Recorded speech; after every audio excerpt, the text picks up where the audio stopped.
Welcome to Fabelman's Fabulous 5, Episode 2. Before we get started with the podcast, I have to make a correction. Last time I said that the real street the Fabelmans live in is probably the Sylvan Drive. Wrong. It actually says in the script that they're driving down Crystal Terrace Avenue. I don't know why I missed that, but yeah, there you go.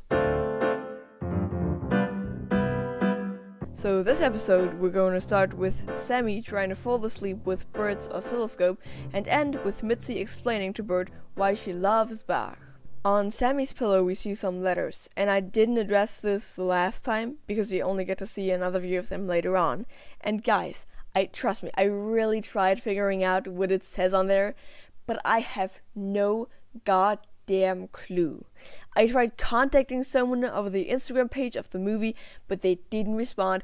It absolutely bugs me. So if you have any idea, please let me know. Anyways, Sammy is still thinking about the movie, which finally makes him realize what he wants for Hanukkah, for real now.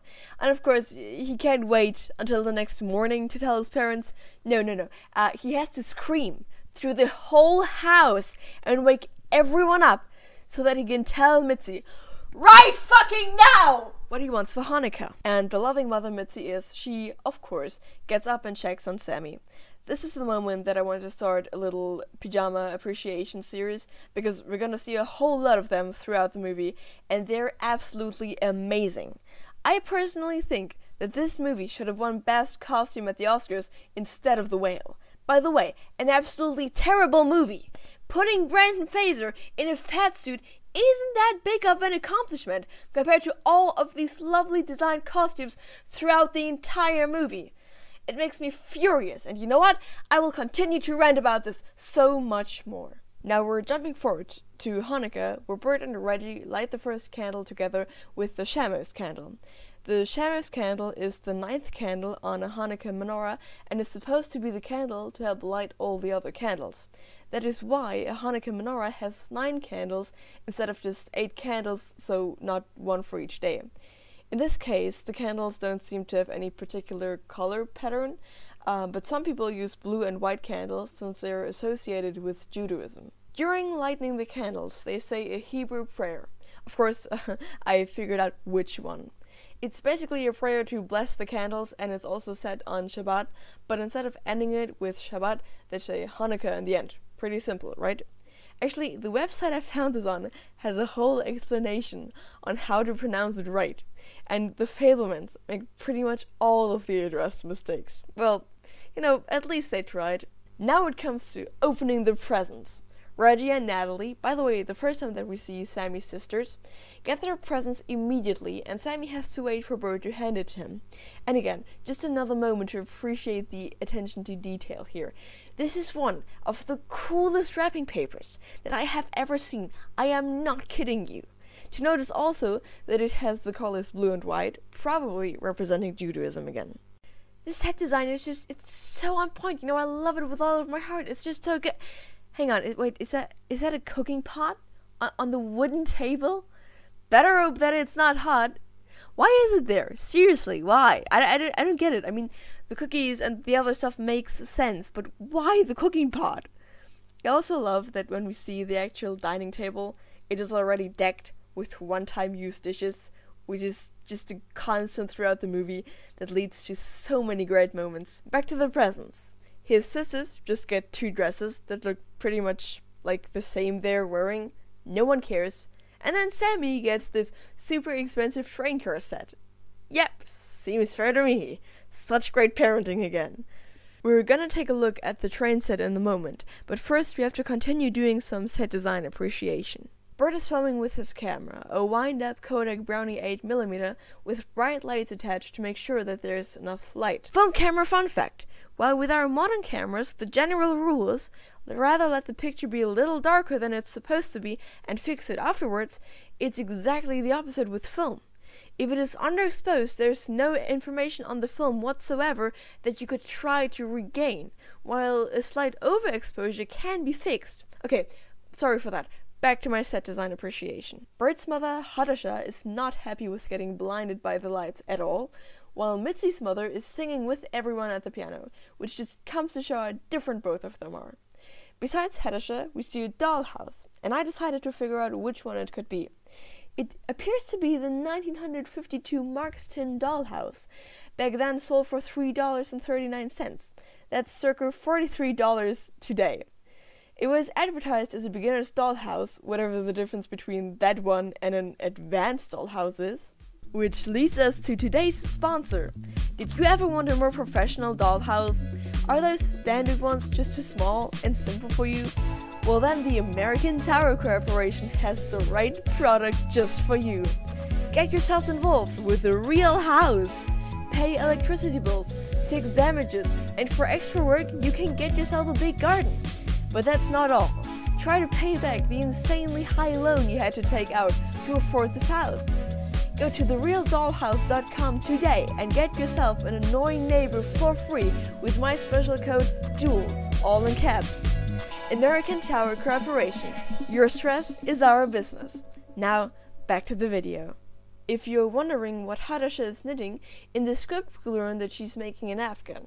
I don't recall seeing it later in the movie, but I'm gonna keep an eye out for that in future episodes. Now to the song that they're singing.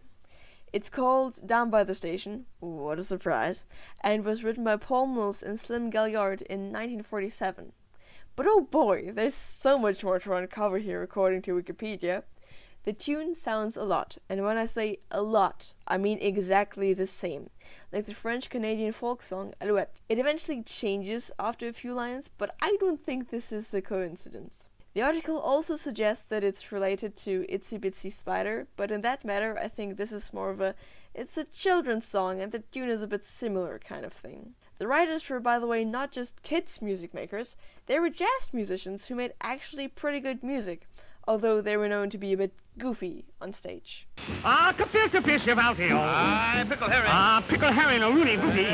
Fiddly, what is floating? Dunkin' bagels. Dunkin' bagels. Dunkin' bagels. Splash in the coffee. I love the song. It's a real banger in my opinion. 10 out of 10. Good choice, Mitzi. I like your taste in music. Now it's stuck in my head forever, so thank you for nothing. Seriously, now on to the train. Luckily, the script lets us know which piece of the set he's unpacking. On the first night, it's the train tracks, on the second night, a caboose, on the third night, a passenger car, then a boxcar, after that, another passenger car, on the sixth, a crossing gate, on the seventh, a transformer, and finally, the coal car and engine. But wait, which Lionel train series is this exactly? I have to go find this out, otherwise it'll bug me, so yeah, I kind of figured it out. The train tracks don't have a specific model, plus we don't get to see them getting unpacked anyway. The caboose appears to be the 6017. The passenger car is the 2421 model. The boxcar is the 654000, and wait, they screwed up! Inaccurate from the order of the script. We never see a crossing gate, only a coal car, probably the model 1666, and then another passenger car, a different one, the 2422, and then the transformer, and finally the front car to the coal car. But in the final train building construction, there is a crossing gate. How did that get there? Huh? Stephen, you want to explain yourself? Huh? What was going through your mind, Stephen? What was going through that beautiful mind? Hi, I'm Julie. Do you want to hear about our special? There are multiple explanations for that. Number one, the first thing that Sammy unpacks is actually the crossing gate and not, as I assumed, the train tracks. How do I come to this conclusion? Well, the packaging. The packaging of the gate looks exactly like the one we see, while the tracks come in a much bigger box. And since those are kind of the basic foundation for the train set, Bert could have already put them together so that Sammy could try the train set as soon as he has it, and they don't have to struggle with building it together. Number two is that someone screwed up in the editing room or just decided to change things up a bit, because, you know, why not? Why not? Wait, who did the editing? Patrick Crane, you sucker! I blame you and only you 100% for this! Fun fact. He also worked on other Spielberg projects as an editor and producer, so he's probably a cool dude, but still, let me have this. Honestly, number one is more likely, and I just don't have the most accurate version of the script. Or the props department just couldn't find the right packaging, so they just took the one from the gate. Wait, who is responsible for props? Andrew Absiegel, you sucker! I blame you, and only you are 100% for this! Okay, I'm going to stop now. Oh, will I? Yes, I will. Moving on to the garage. As every reasonable person would ask themselves when seeing this shot, I asked myself how many broken TVs are in there. So I counted them. There are 22 TVs in there. Man, Bert really gotta do some work here. Also, please don't shake my counting. It might very well be wrong. Bert is explaining the way the trains work to Sammy, which of course shows us that side of Sammy that will make him think like an engineer. But that's all boring. I don't know the first thing about physics. Gravity, never heard of it, don't need it, so we're just gonna trust Steven and Tony that they didn't write total nonsense. That's right, I can count how many TVs are in the garage, but when it comes to looking up actual physics, you're asking too much of me. I don't know why you're even listening to this podcast. Get a life. Okay, no, please continue listening, I'm sorry. Hanukkah also seems to have a lot of trust in Sammy and his father's ability to look after his son, and expresses her fear that Sammy might electrocute himself. Which summarizes their relationship pretty well. I mean, Bert and Hanukkah's. This topic is literally Bert's job. He is really good at his job. He knows what he's doing. And still, Hanukkah feels the need to look after him, or rather to educate him on how stuff works, which we will see in a dinner scene later on too. Continuing with the grandmas. God, I love them. They're so sassy. They make me really happy with their passive aggressiveness. It's so great. She's on the floor. Who's gonna help her up? Who says I'm getting up? That is such a great dialogue. I do wish that there was more of their rivalry, but there isn't, really. They should get a spin-off where we see the first meeting of them and how they immediately hate each other. And spoiler alert, I wish we would get a scene at the funeral of Tina where Hanukkah goes, "Well, she's definitely not getting up now." Yeah, so, Steven, just, call me up if you need help with this. Or Tony too, just really, either of you, I don't care, just, give me a call. Yeah, so let's forget this happened. Little moment for Mitzi and Bert looking cute. If their relationship story wasn't real, I'd be so mad at the ending that they had. Continuing with the film. Sammy turns some levers on the transformer without electrocuting himself, and it works. Yay! And that moment his two sisters come running and screaming. They are both wearing the new dresses they got at the beginning of Hanukkah, and are also really excited about the train. That they didn't get because they only got 2 dresses and Sammy was the one getting the expensive train set. Okay, to be fair, we didn't see what they got on the other days. Maybe they got some super cool stuff too. I don't know. We would have to ask Steven about this. This is another wonderful moment where I want to appreciate the costume department. They didn't just make everyone one costume for Hanukkah, they made multiple, very detailed ones, and even made the girls actually wear the dresses that they got. It's so incredibly thought through, and just so much better than just putting Brandon Fraser in a fat suit. Sadly, I'm not the one giving out Academy Awards though, so I'm still not over it. Never will be. We see that Sammy is happy about the train, but also that he is scared of it, because he went to see a movie that he probably was too young to see, and now can't distinguish between reality and film.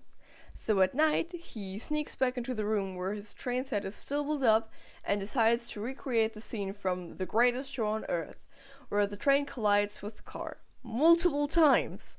Of course, this doesn't end well. The train derails, and Sammy stumbles into a shelf that then falls over. But before it does that, we get to see what is in it.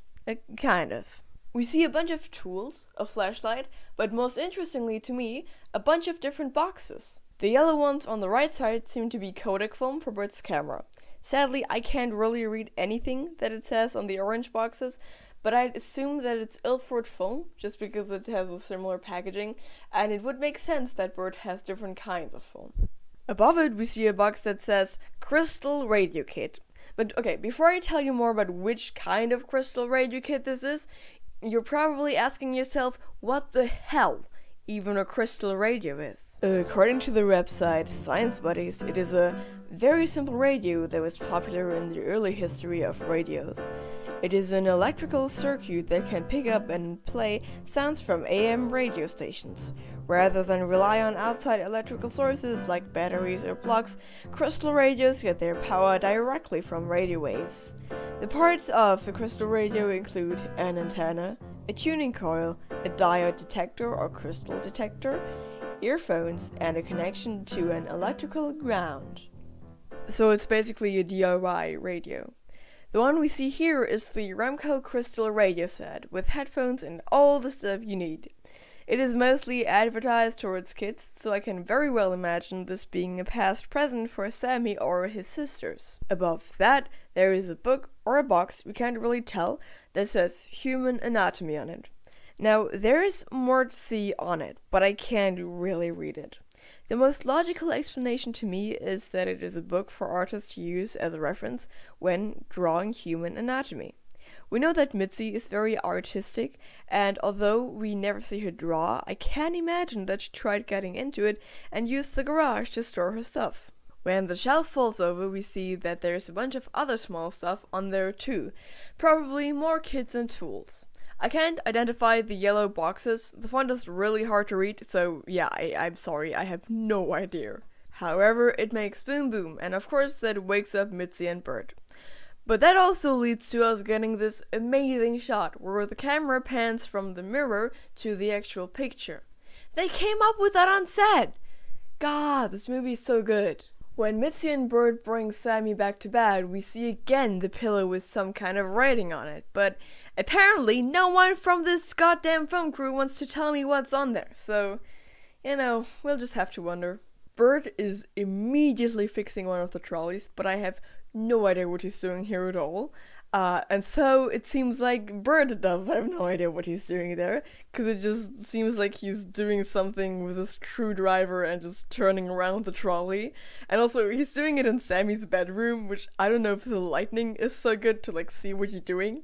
And then he leaves into the hallway and then he stops, standing under a lamp and just does something to it, and it's so hilarious to me because Paul Dano clearly had no clue what he was doing there, so I don't know, good job pretending to. But on a more serious note, Bert also says a thing that I want you to write down for moments later in the movie. You can't just love something, you also have to take care of it, right? I hope everyone in this room heard that. Looking at you, Mitzi, without wanting to give anything away.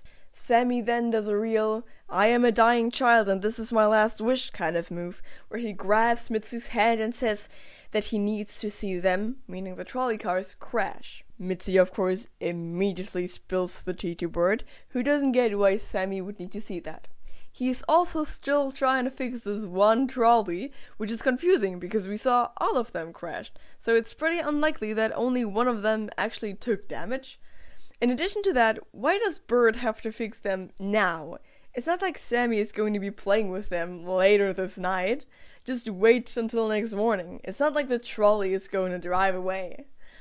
Do you get it? Because it's a trolley, and a real trolley could very well drive away, but there's this phrase, it's... Okay, I'm sorry. I wonder how late it is in this moment, because it has to be late enough for Mitzi and Bert to be asleep, but also early enough for Sammy to stay awake.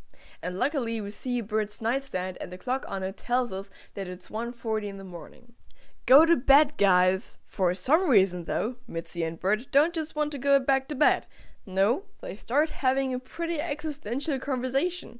We learn that Mitzi is actually a very talented pianist that, instead of reading before bed, looks at notes. That reminds me of this meme where a guy is reading notes on the bus and it says headphones are so overrated. Just regard this as a footnote that I wanted to mention. So Mitzi could have had a career as an artist, but she had to stay home with the kids, cause 1950s and 60s. But Bert is very supporting of her. He offers to help her, to get her a sitter for the kids, but she declines and rather explains the notes to him. I feel like art is the one topic that Mitzi knows obviously more about than Bert, and that he really enjoys that. Bert just loves seeing his wife happy, even though he doesn't understand her. What a lovely human being. Analyzing their nightstands, I noticed the telephone on Mitzi's side which is a bit of foreshadowing to future events. But again, I don't want to take anything away yet. Before we move on, I want to appreciate the pajamas. They're so damn beautiful and detailed, and why did the whale win the Oscar for Best Costume Design? I am furious! I'm not planning on ever getting over this. So while Mitzi explains to Bert why she loves playing the piano and surrendering to the score, she realizes why Sammy might need to see them crash. And this is where we reach the next 5-minute mark. Thank you for listening to this podcast. I hope you learned something useful, even though there is not one useful information in this. But if you want to figure out why Sammy needs to see trains crash, tune in the next episode. Until then, stay safe, don't watch Saltburn, and hear you soon. Also, don't forget to treat yourself to a real dollhouse. The promo code Jules, free neighbor, and it's a very real promo code for a very real website. It's all very real and very real on the internet. So, very real deal and advertisement. It's very real. Very real, very authentic too. Very, very authentic, yeah.